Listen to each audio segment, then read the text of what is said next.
स्वरूपं चिदानन्दकन्दं जगत्सम्भवत्सारसंहारयितुं स्वभक्तेच्छयामानुषं दर्शयन्तं नमामीश्वरं सद्गुरुं सायिनाथं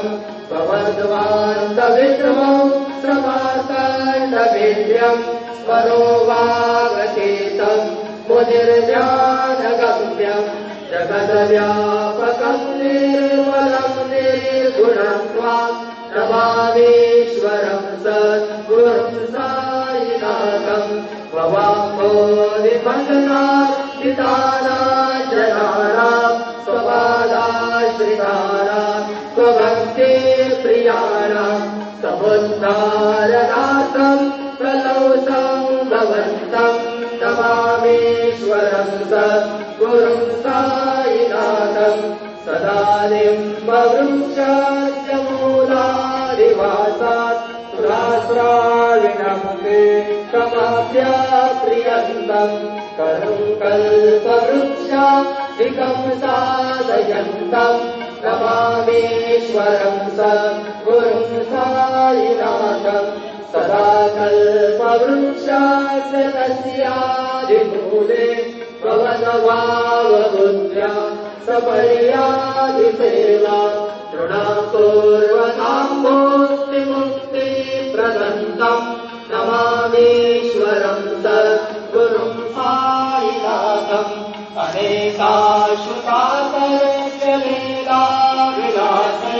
समावेशु तेषां प्रभावं तां भावहीनं प्रसन्नात्मभावं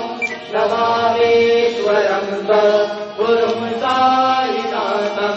सदा विश्वमाराममेवाभिरामं सदा सज्जनैतं सुतं सन्नमन्ये जनामोदं वाक्प्रभद्रप्रदत्तं नमामीश्वरं सद्गुरुं सायिनाथम् अजन्माद्यमेकं परब्रह्म साक्षात् स्वयं ममेवावतीर्णं भवद्दर्शनार्थं भूमितां प्रभोऽहं नमामीश्वरं सद्गुरुं सायिनाथम् श्रीसायेश कृपायेन सर्वार्थसिद्धिप्रदा युष्मन्पादरजप्रभावमतुलं धाताविवक्ताक्षमा सर्वत्या शरणं कृताञ्जलिपुटः सम्प्राप्तोऽस्मि प्रभो श्रीवत्सायि परेशपादकमला नान्यच्चरण्यं मम सायिरूपधरराघवोत्तमं भक्तकामविबुधध्रुवं प्रभो माययोपहतचित्तशुद्धये चिन्तयाम्यहर्निशं मुदा शरस्तुदाशं प्रतिमं प्रकाशं कृपापात्रं तव सायिनाथ त्वदीयमालाजसमाश्रितानां त्वज्जाययाता करोतु उपासनादेव सायिनाथ स्तवैर्मयोपा कनिनासुतस्वं रमेर्म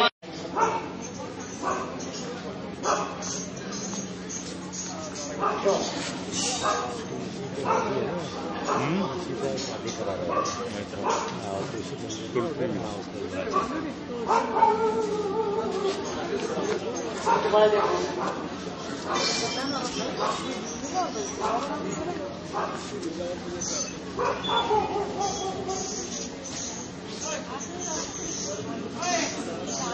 आयेव भोगे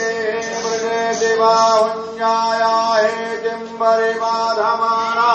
सुलोकिवाभयोनानि कृतमान्मुवाकुवाकुदम्बरिमानुपिशपतः युवाश्वासा परवीताया चौ श्रेया सन्तीरा सर्कवयो मुनन्ति स्वायो मनसा देवयन्तः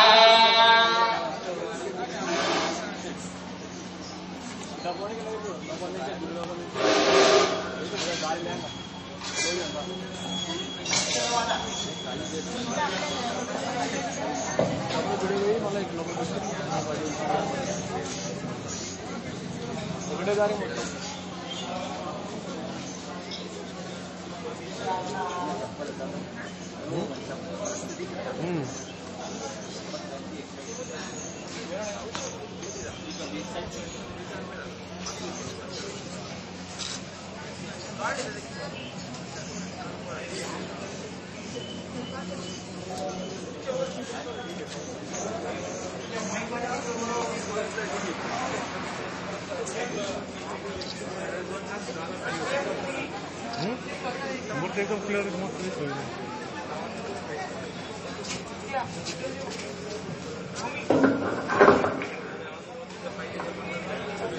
स्वस्ति न इन्द्रो वृद्धश्रवाः स्वस्ति नः मूखा विश्ववेदाः स्वस्ति नस्तारो अरिष्टनेमिः स्वस्ति नो प्रियगणो